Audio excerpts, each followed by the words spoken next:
Face पर glow क्यों नहीं आता? इसके दो रीज़न हैं, एक आपके इंटरनल रीज़न और एक आपके एक्सटर्नल रीज़न। समझाती हूँ। स्किन हमारा ना बीच में रहता है, हमारा जो बॉडी का सिस्टम एंड ऑर्गन्स है ये अंदर है, जिससे हम लोग को पोषण मिलता है, न्यूट्रिशन मिलता है स्किन को। एंड एक्सटर्नली हमको ये स्किन दिखता है जो कि एक्सटर्नली कनेक्टेड है। तो आज हम एक्सटर्नल फैक्टर्स पर बात करेंगे जिसकी वजह से स्किन पे ग्लो नहीं आता।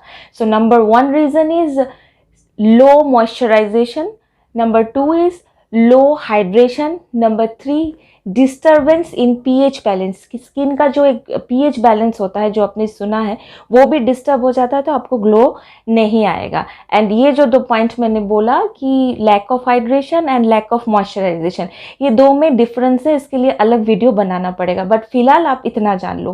देन इसके बाद आता है कि लेयर हो जाता है एक डेड सेल का। वो क्या करता है कि इतना लेयर बना देता है डेड सेल का, जो डेड होता है ना, स्किन तो हमारा लाइव है, जिंदा है, बट ये डेड सेल हमारे स्किन में आ जाते हैं हर 15-20 दिन में, हम लोग का भर जाता है डेड सेल से। वो अगर आपका नहीं हटा तो जो आपका ग्लो है वो छिप जाएगा वो डेड सेल के अंदर में। एंड देन नेक्स्ट पॉइंट है use of wrong products. Products बहुत होते हैं, हमने तो अच्छे से चूज करके लिया, अच्छे ब्रांडेड कंपनी का लिया, बट क्या वो आपके स्किन के लिए सही है? वो प्रोडक्ट लगाकर उसका अच्छा हुआ, वो लगाकर उसका अच्छा हुआ, बट वही प्रोडक्ट जब मैंने लगाया मेरा तो इतना स्किन में ग्लो नहीं आया। तो लोगों को जनरली पता ही नहीं होता है कि मेरा स्किन है कैसा, मेरे स्किन में चाहिए क्या। तो स्किन को जो चाहिए, जब आप वो प्रोडक्ट उसे दोगे तो आपको ग्लो दिखेगा, इसका उसका उसका लगाने से नहीं आएगा। तो वो पता करने के लिए आपको पता होना चाहिए आपके स्किन में क्या चाहिए, किस तरह का आपका स्किन है, या फिर स्किन का डिमांड क्या है। मैं बना दूंगी इसका वीडियोस। अच्छा, पहले मैं बता दूं, मेरा नाम पियाली है, मैं इस ब्यूटी प्रोफेशनल में हूँ लास्ट 14 ईयर्स से, एंड मैं ब्यूटी ट्रीटमेंट्स ही देती हूँ। तो यहाँ आपको कोई जादू, मैजिक, चमत्कार नहीं मिलेगा। यहाँ मिलेगा सिर्फ scientific facts, truth, honesty and education.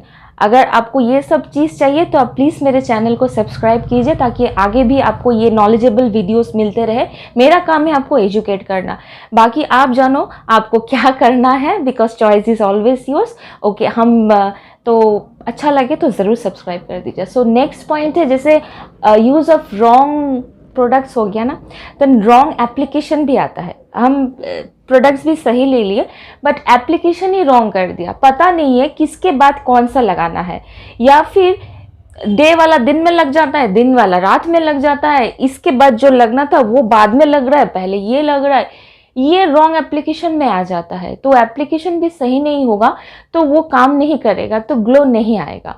And इसके बाद ये है कि उसको एक्सेस टाइम तक रख देना। कुछ प्रोडक्ट्स ऐसे होते हैं, सपोज एक आप पैक भी लगा रहे हो तो जनरली लोग उसको ओवर टाइम ही करते हैं, बिलो टाइम तो नहीं करता कोई, इस चक्कर में कि ज़्यादा रखने से ज़्यादा अच्छा होगा। नो सर, नो मैम, ऐसा नहीं है। अगर कोई चीज़ 10 मिनट्स रखने के लिए आपको बताया गया है तो आपको उसे 10 मिनट से रखना है। आप 9 मिनट 8 मिनट रखोगे तो वो पूरी तरह से काम नहीं करेगा। अगर आप उसको 10 मिनट की जगह पे 20 मिनट, कोई लोग तो सारा दिन ही छोड़ देते हैं, तो वो सारा स्किन से आपका ग्लो निकाल के फेंक देगा, तो ग्लो नहीं आएगा उसमें। ये एक गलती वहाँ होती है।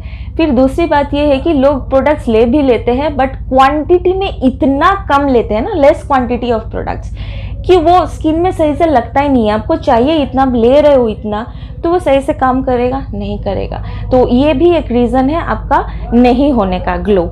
देन दूसरी बात ये है makeup, use of excess makeup. Makeup लगाना कोई बुरी बात नहीं है, मैं इसके अगेंस्ट में बिल्कुल नहीं हूँ। आप बिल्कुल लगाओ मेकअप, बट ये जो एक्सेस अमाउंट में पूरा दिन मेकअप में रहते हो, ये क्या करता है? मेकअप तो स्ट्रॉन्ग केमिकल है, सबको पता है। तो जब ज़रूरत हो तभी लगाओ, नहीं ज़रूरत है नहीं लगाओ। अगर लगाना पड़ भी रहा है तो एक्स्ट्रा आपको केयर करना पड़ेगा, क्योंकि आप ऑलमोस्ट ऑल टाइम मेकअप में ही रहते हो। तो वो मेकअप आपकी स्किन से ग्लो वो निकाल के फेंक देता है। वो जो हमने बताया था ना, lack of hydration, lack of moisture, तो वो निकाल लेता है वो मेकअप। देन मेकअप तो ठीक है, कभी कभी हम लगाते हैं, हमेशा नहीं लगाते, बट क्या वो मेकअप उतरता है? अनक्लीन स्किन, ये नेक्स्ट पॉइंट है। लगता है लोगों को कि मेकअप उतर गया, मैंने उतार दिया, चाहे वो वाइप से हो या फिर मेकअप रिमूवर से, बट सही में नहीं निकलता। मुझे कैसे मालूम? क्योंकि यहाँ जो मैं ट्रीटमेंट देती हूँ लोगों को, तो जब फर्स्ट स्टेप ही होता है क्लीनिंग का, जब क्लीन करते हैं ना तो उनका वो सारा मेकअप निकलता है। तो मैं जब पूछती हूँ कि ये क्या है, कितना दिन पहले मेकअप किया था? हाँ मैंने तो 2 दिन 3 दिन पहले मेकअप किया था, तो मेकअप उतारा नहीं था। हाँ मैंने तो उतारा था, फिर ये क्या निकल रहा है? तो उसका भी सही पता आपको होना चाहिए। फिर नेक्स्ट पॉइंट ये आता है कि वाइप्स, वेट वाइप्स होता है, बहुत इजी। बहुत सारे मेकअप आर्टिस्ट उसको सजेस्ट भी करते हैं कि वाइप से साफ कर दो, सारा मेकअप आपका निकल गया। एक तो बात ये है कि उससे कंप्लीट मेकअप नहीं निकलता है। दूसरी बात ये है कि उसमें जो क्लीनिंग एजेंट होता है वो थोड़ा हार्श होता है, वो भी आपके स्किन का जो नेचुरल ऑयल ग्लो जो है वो निकाल देता है साथ ही साथ में। तो ये भी एक रीज़न हो गया आपका ग्लो नहीं आने का। फिर मेडिकेटेड क्रीम्स, चाहे आपका डॉक्टर प्रेस्क्राइब्ड हो, देखो मैं इसके खिलाफ नहीं हूँ, अगर आपको कोई डिजीज़ है, आपको डॉक्टर ने प्रेस्क्राइब किया है, तो वो कुछ ही दिनों के लिए होगा ना, तो उसको आपको ज़रूर लगाना चाहिए। बट कुछ लोग ऐसे भी होते हैं, कोई बात ही नहीं है, बिना मतलब का लगाए जा रहे लगाए जा रहे लगाए जा रहे।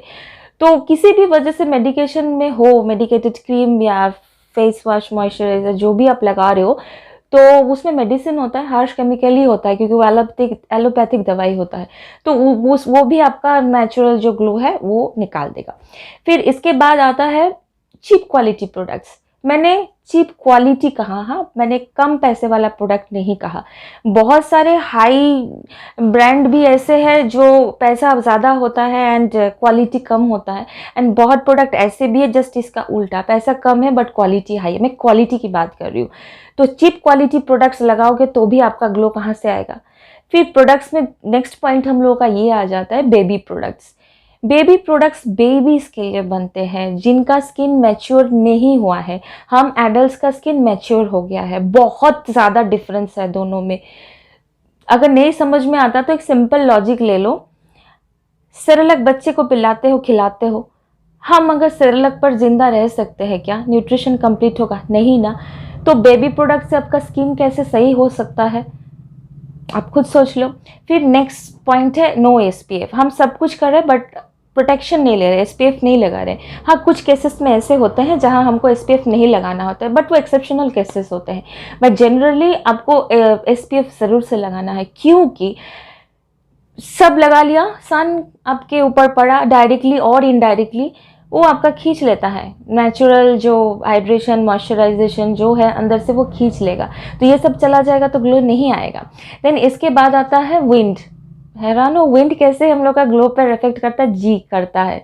आप बाइक में हो, आप कार में हो, आप किसी व्हीकल में आप कहीं मूव कर रहे हो एंड आपकी खिड़की खुली है जहाँ से आपको डायरेक्ट तेज हवा फेस में आ रही है, तो वो तेज हवा तो आपकी उड़ा ले गई ना, आपका जो स्किन का जो ग्लो था वो तो चला गया ना। देन इसके बाद आता है होममेड पैक। पता नहीं लोगों को ये क्यों लगता है कि सब चीज़ लगाने से अच्छा हो जाएगा।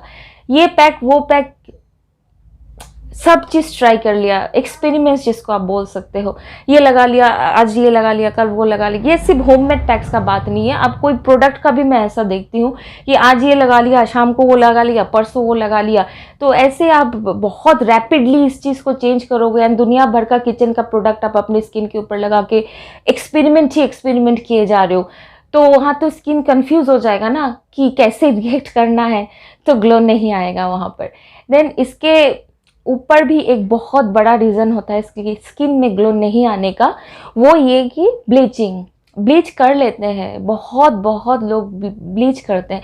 अगर आपको सही से पता होगा ना कि ब्लीच करने के साइड इफ़ेक्ट्स क्या क्या होते हैं तो आप नहीं करोगे, बताऊंगी मैं किसी और वीडियो में। बट फिलहाल ये जान लो, एक बार ब्लीच कर लोगे ना तो एक बार के ब्लीच में ही बहुत अंदर से वो जो इंग्रेडिएंट्स होते हैं ब्लीच से वो आपका निकाल के बाहर फेंक देता है, फिर वो बहुत मुश्किल से वापस आता है।